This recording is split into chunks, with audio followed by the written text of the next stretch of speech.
এক বাদশা তার মেয়েকে রাজকন্যাকে বিয়ে দিবেন একজন তালেব এলেমের কাছে, একজন আলেমের কাছে। রানীর কথা হলো, না, আমি আমার মেয়েকে বিয়ে দিব, রাজকন্যাকে বিয়ে দিব একজন মাস্টারের কাছে। এটা নিয়ে রাজা আর রানীর মধ্যে তর্ক আর বিতর্ক। রানী বলতেছে, আমি হুজুরদের কাছে দিব না, এরাও দুনিয়ার পাবলিকের মধ্যে গুনাহ করে, এরাও পাবলিকের মতো গুনাহ করে, এরাও অনেক ধরনের মন্দ কাজ করে। আর বাদশা বলতেছে, এরা যদি করে তাহলে জায়েজ কইরা করে। এরা যদি কোনো কাজ করে, মন্দ কোনো কাজ যদিও করে, দেখতে মন্দ, বাস্তবে এরা কি করে? জায়েজ কইরা করে, এমনি করে না। তো জায়েজ শুরুতে যদি একটা কাজ করা হয় তাহলে তো এটা না জায়েজ থাকে না, এটা আর গুনার কাজ থাকে না। কি বলেন, ঠিক না বেটি? তো বাদশা বলতেছেন, ঠিক আছে, পরীক্ষা করি। রানী বলতেছেন, ঠিক আছে, পরীক্ষা করুন। হুজুররা গুনার কাজ করে, পাবলিকও করে। বাদশার কথা হলো, হুজুররা যদি করে তাহলে জায়েজ কইরা করে, আর পাবলিক যদি করে নাজায়েজভাবেই কাজ করে, চারটা গুনাহ। তো বাদশা পরীক্ষা করার জন্য একটা ঘরের মধ্যে একটা তলোয়ার রাখলেন, দুইজন বয়স্ক মানুষ রাখলেন, এক পেয়ালা, এক বোতল মদ রাখলেন, একটা সুন্দরী মেয়ে রাখলেন। কয়টা জিনিস রেখেছেন? চারটা জিনিস। একটা তলোয়ার, এক বোতল মদ, দুইজন প্রাপ্তবয়স্ক পুরুষ, আরেকটা কি? একজন সুন্দরী নারী, মেয়ে। এই চারটা জিনিস রেখেছে। রাখার পরে তালাবদ্ধ করে দিয়েছে, অর্থাৎ বাহিরে প্রহরীরা। আর মাস্টার সাহেবকে বলেছে, এই ভিতরে চার জিনিসের একটা জিনিস অবশ্যই তোমাকে করতে হবে। হয় মেয়েটির সাথে জেনা করতে হবে, না হয় দুইজন ব্যক্তিকে হত্যা করতে হবে, না হয় তুমি মদ পান করতে হবে। তিনটার কোনো একটা জিনিস না করে তুমি থাকতে পারবে না। এই তিনটার কোনো একটা জিনিস অবশ্যই করতে হবে। মাস্টার সাহেব চিন্তা করে দেখলেন, যদি মানুষ দুইটাকে হত্যা করি এটাও কবিরা গুনাহ, যদি মদ পান করি এটাও কবিরা গুনাহ, যদি সহবাস করি, জেনা করি, এটাও কবিরা গুনাহ। তাহলে তিনটাই কবিরা গুনাহ। কিন্তু যদি মানুষকে হত্যা করি তাহলে কবিরা গুনাহ, দুনিয়ার শাস্তি হচ্ছে হত্যার বদলায় হত্যা, হত্যার পরিবর্তে হত্যা। দ্বিতীয় নম্বর হলো, যদি জেনা করি, হাদিসের মধ্যে আসছে, যদি কোনো মানুষ জেনা করে, লা ইয়াজনি জানি, যখন কোনো ব্যক্তি জেনা করে ওই অবস্থায় তার ঈমান থাকে না, তার ঈমানটা আকাশে এবং জমিনের মাঝে মোয়াল্লাক থাকে, লটকে থাকে, ঝুলন্ত থাকে। আল্লাহ না করুক, ওই অবস্থায় যদি জেনাকারীর মৃত্যু হয় তাহলে একজন কাফের এন্তেকাল করলে যেই অবস্থা হবে, ওই জেনাকারী জেনা অবস্থায় যদি তার এন্তেকাল হয় তারও সেই অবস্থা হবে। অর্থাৎ একজন মুশরিকের যেই অবস্থা হবে, একজন জেনাকারীরও ওই একই অবস্থা হবে, জেনা অবস্থায় যদি তার এন্তেকাল হয়। কিন্তু জেনা করা শেষ, তাহলে আবার তার উপরে, তার ভিতরে ঈমানটা চলে আসে। জেনার জন্য যে গুনাহ সেটা তো হবেই, কিন্তু ঈমানটা এত আত্মমর্যাদাশীল। ঈমান এটা মানুষের সবচেয়ে বড় দামি জিনিস। এই ঈমানের কারণে সারা জীবন যদি আমি আর আপনি গুনাহ করি, যদি একটু ঈমান থাকে, তাহলে একদিন না একদিন আমাদের ঠিকানা হবে জান্নাত। তাহলে এই ঈমানটা কত দামি। আর একজন মানুষ যদি দুনিয়ার সমস্ত নেক আমল করে, বিলিয়ন বিলিয়ন টাকা পয়সা মানুষকে দান সদকা করে, রাস্তাঘাট বানিয়ে দেয়, মসজিদ মাদ্রাসা বানিয়ে দেয়, অবারিত হস্তে মানুষকে দান সদকা করে, কিন্তু তার ঈমান নাই, কিয়ামতের ময়দানে তার এই সমস্ত দান সদকার কোনো মূল্য নাই। কোন জিনিসের কারণে? ঈমান না থাকার কারণে। তাহলে ঈমানটা এত দামি, আর ঈমান এত আত্মমর্যাদাশীল। যখন কোনো ব্যক্তি জেনা করে বেবিচার করে, ওই সময় মানুষের ভিতরে ইমানটা থাকে না, সে চলে যায়, গিয়ে ঝুলন্ত অবস্থায় থাকে, কাজ কারবার শেষ, পরে আবার আপনার ভিতরে আমার ভিতরে ইমানটা এসে ঢুকিয়ে যায়। তো ওই অবস্থায় যদি কোনো ব্যক্তি মারা যায়, কোনো নারী বা পুরুষ ইন্তেকাল করে, তাহলে সে ইমান হারা হয়ে দুনিয়ার থেকে গেল। কথা বুঝে আসছে? মানে ইমান পরে আসবে, ঝুলন্ত থাকে পরে আসবে, ফিরে আসবে। এখন মাস্টারে চিন্তা করলো, যদি আমি জেনা করি, আল্লাহ না করুক, জেনা অবস্থায় যদি আমার ইন্তেকাল হয়, তাহলে তো আমি বেঈমান হয়ে মারা যাব, তাহলে আমার দুনিয়াও শেষ, আখিরাতও শেষ। 3 নম্বর রইল মদ। মদ পান করা এটাও কবিরা গুনাহ, তবে দুনিয়ার শাস্তি হচ্ছে 80টা বেতের আঘাত। 80টা বেতের আঘাত। ইসলামী শাসন ব্যবস্থা যদি হয়, মদ পান করার শাস্তি হলো 80টা চাবুকের মাইর। বিচারকেরা এটা দিবেন, জল্লাদেরা, বিচারক বিচার করে দিবেন, জল্লাদে শাস্তিটা মারবে। তখন চিন্তা করলেন, তিনটাই কবিরা গুনাহ, তার মধ্যে সবচেয়ে হালকা গুনাহ হচ্ছে মদ পান করা। কারণ জেনা করলে ঈমান চলে যাওয়ার কি আছে, সম্ভাবনা আছে। মানুষ হত্যা করলে কবিরা গুনাহ, আবার জানের বদলা জান, আমাকেও হত্যা করা হবে। আর যদি আমি 3 নম্বর কাজটা করি, মদ খাই, তাহলে কি হবে, আমার কবিরা গুনাহ হবে আর 80টা বেতার আঘাত হবে, আমি তো মরবো না।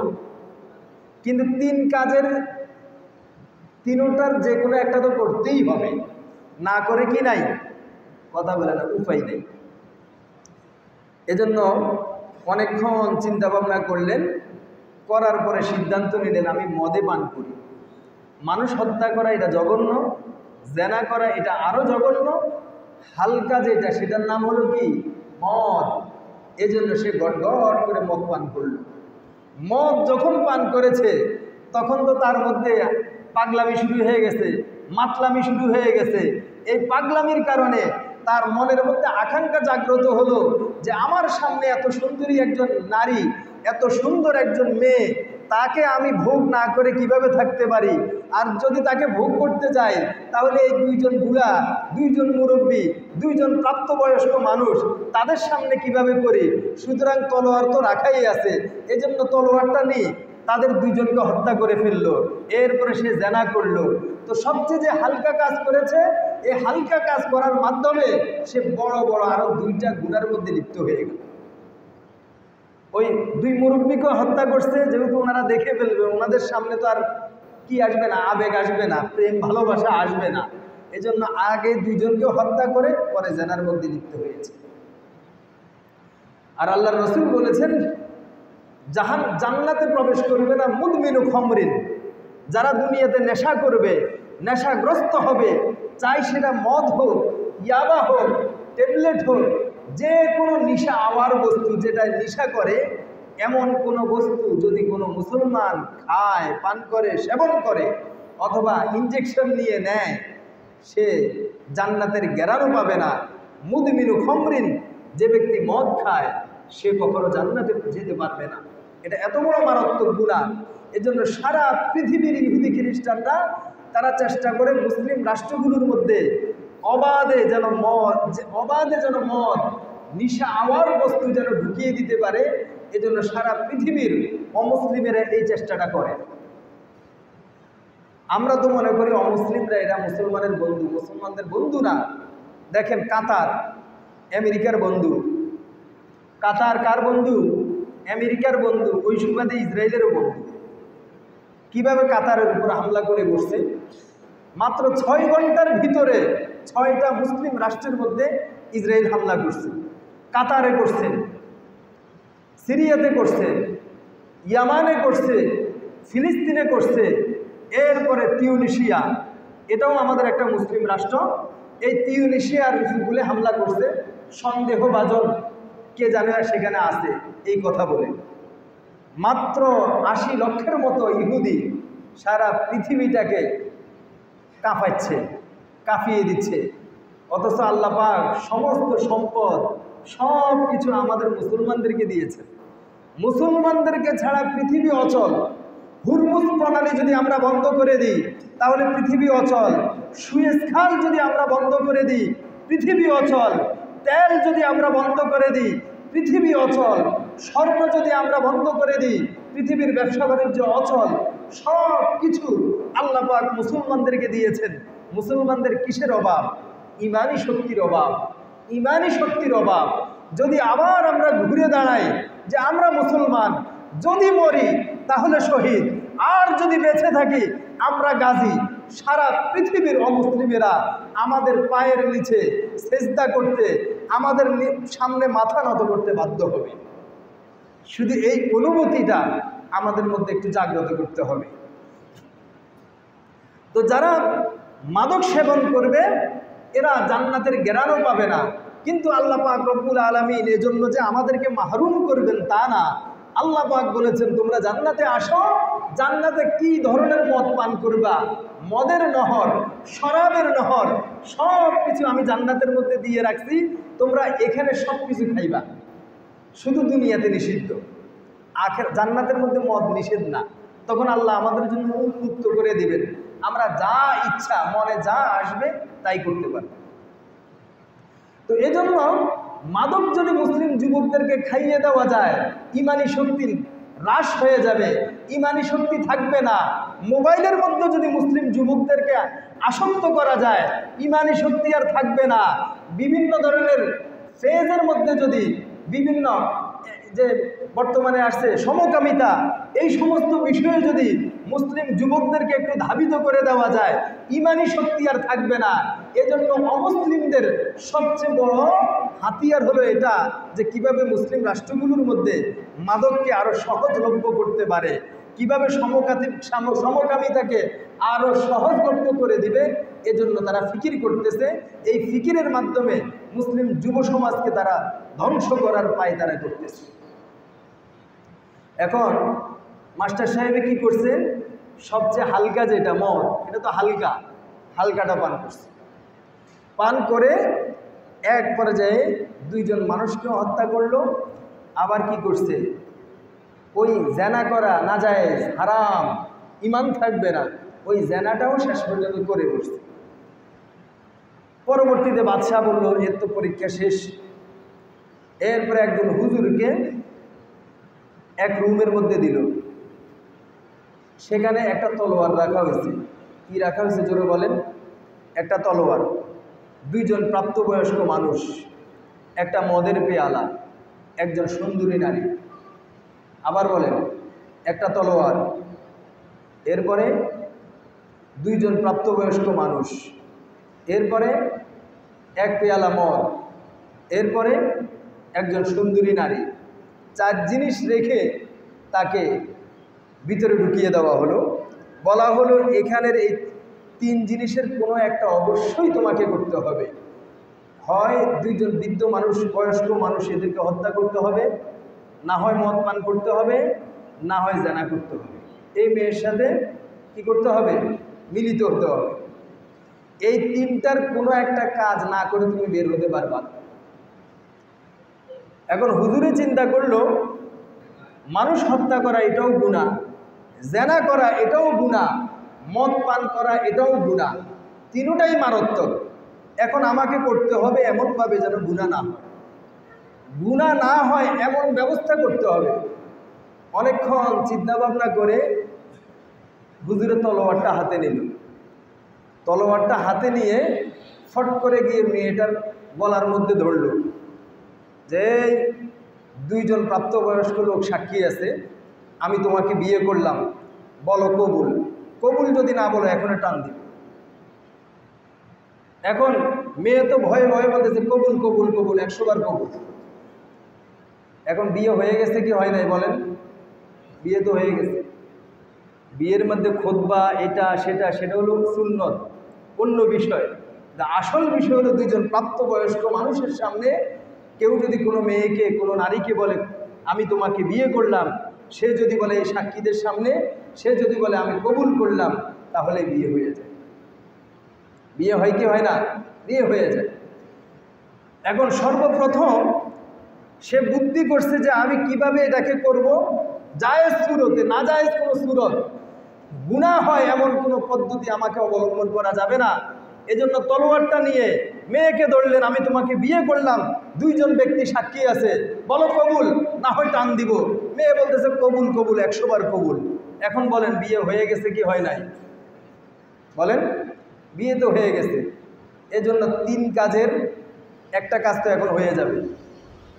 বলা হয়েছে এই মেয়ের সাথে মিলিত হইতে হবে, তা এখন তো মিলিত হওয়া যাবে, কোনো গুনাহ হবে না, বিয়ে করে ফেলছে, এ তো তার স্ত্রী হয়ে গেছে।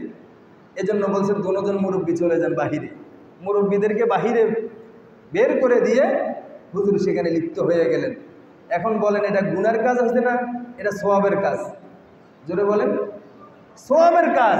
কেউ যদি তার হালাল স্ত্রীর সাথে সহবাস করে, রাত্রি যাপন করে, তাহলে এটাও আল্লাহ পাক রব্বুল আলামিনের পক্ষ থেকে তার জন্য সওয়াব লেখা হয়। সাহাবায়ে কেরাম জিজ্ঞেস করলেন, ইয়া রাসূলুল্লাহ, এটা তো আমরা আমাদের জৈবিক চাহিদার কারণে, এটা আমরা আমাদের নিজেদের স্বার্থেই করি, এখানে কেন সওয়াব হবে? সাহাবায়ে কেরাম আল্লাহ রাসূলকে জিজ্ঞেস করলেন, এটা তো আমরা আমাদের প্রয়োজনেই করি, তাহলে এখানে কেন সওয়াব হবে? আল্লাহর রাসূল বললেন, ঠিক এই কাজটাই যদি তুমি অন্যভাবে করতা, তোমার স্ত্রীর সাথে না করে অন্য কারোর সাথে করতা, তাহলে কি গুনাহ হইতো না? সাহাবায়ে কেরাম বলেন হ্যাঁ। সাহাবায়ে কেরাম বললেন, হ্যাঁ ইয়া রাসূলুল্লাহ, গুনাহ হইতো। আল্লাহর রাসূল বললেন, তো যেহেতু এই কাজটা তুমি হালালভাবে করতেছ, আল্লাহর নির্দেশিত পথে করতেছ, আল্লাহর বাতানো পথে করতেছ, এজন্য এখানে তোমার সওয়াব হবে। চাই তুমি তোমার জৈবিক চাহিদার কারণেই করো না কেন, আল্লাহ পাক তোমাকে সওয়াব দান করবেন। বলেন সুবহানাল্লাহ। তাহলে বাদশাহ এবার রানীকে বললেন, দেখো তুমি যে বলো যে হুজুররাও এরকম কাজ করে, গুনার কাজ করে, এখন তো তোমাকে আমি দেখাইয়া দিলাম হুজুরও কাজ করছে, মাস্টার সাহেবও কাজ করছে, কোনটা জায়েজ শুরুতে হয়েছে আর কোনটা না জায়েজ শুরুতে হয়েছে। হুজুরেরটা যেহেতু জায়েজ শুরুতে হয়েছে, তারা গুনার কাজ করে না, যদিও মনে হয় দেখতে মনে হয় গুনার কাজ করতেছে, আসলে গুনার কাজ না, কোনো না কোনো একটা ফাঁক ফুকুর দিয়ে সেটা করতেছে। সুতরাং আমার রাজকন্যাকে আমি এই হুজুরের সাথেই বিয়ে দিব। আল্লাহ পাক আমাদের সকলকে, আমাদের ছেলে মেয়েদেরকে আলেম ওলামা মাদ্রাসায় দেওয়ার তৌফিক দান করুন। বলেন আমিন। আমাদের যাদের সন্তান রয়েছে আমরা মাদ্রাসায় দেওয়ার চেষ্টা করব। আমাদের যাদের মেয়ে রয়েছে আমরা মহিলা মাদ্রাসায় দেওয়ার চেষ্টা করব। এই সমস্ত প্রতিষ্ঠানে দিলে আমাদের ছেলে মেয়েরা দুনিয়ার বিভিন্ন আযাব গজব থেকেও বেঁচে থাকবে, গুনাহের কাজ থেকে বেঁচে থাকবে, আর আখিরাতে আমাদের জন্য নাজাতের জরিয়া হবে। যারা সুন্নত করতে পারি নাই, মেহেরবানি করে সুন্নত পড়ে।